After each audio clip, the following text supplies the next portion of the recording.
अगर आपको लगता है कि पृथ्वी पर जीवन के बारे में हमने सब कुछ समझ लिया है, तो इटली की ये जगह आपके इस भ्रम को तोड़ देगी, क्योंकि यहाँ पर एक पेड़ मौजूद है, एक मुलबेरी ट्री।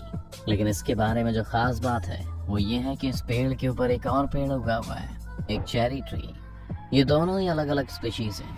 हमने अब तक सिर्फ ये तब देखा है जब एक बेल किसी दूसरे पेड़ पर उग जाती है, लेकिन दो पेड़ों का इस तरह मौजूद होना बहुत ही रेयर और आज तक सिर्फ एक बार ही देखा गया है। इस जगह को जो चीज और खास बनाती है वो एक छोटा सा फैक्ट। जब भी कभी कोई बेल किसी पेड़ पर उगती है तो वो उसके न्यूट्रिएंट्स को अब्सॉर्ब कर लेती है, यानी वो उस पेड़ का बनाया खाना खा रही होती है।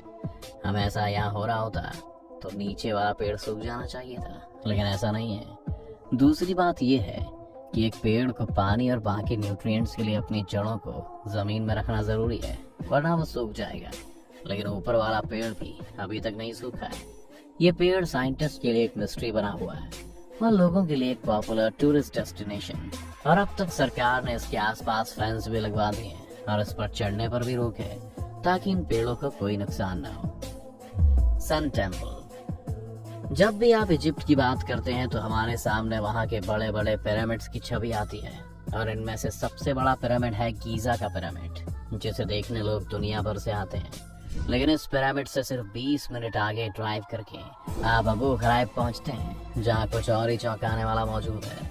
अबू ग़राइब में सन टेम्पल के अवशेष हमें मिलते हैं, जो कि इजिप्शियन गॉड रा की स्मृति में बनाया गया था। माना जाता है कि एक वक्त पर यहाँ पर ऐसे 6 टेम्पल्स मौजूद थे और ये टेम्पल 2500 साल पुराना है।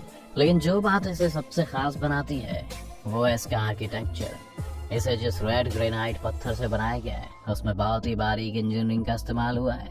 इन पत्थरों की पॉलिशिंग इतनी साफ है कि इन्हें मॉडर्न मशीन्स के बिना बनाना संभव है। साथ ही इस टेम्पल में कई होल्स हैं जो अंदर से काफी स्मूथ हैं। मॉडर्न ड्रिलिंग के बिना इस तरह की स्मूथ फिनिश अचीव करना भी कोई आसान बात नहीं है। एक और बात जो यहाँ पर अजीब है वो है यहाँ के कुछ पत्थर जो एक मॉडर्न इंजन की गियर की शेप में है। यहाँ तो ये बहुत बड़ा इत्तेफाक है, यहाँ पे 2500 साल पहले यहाँ कुछ ऐसा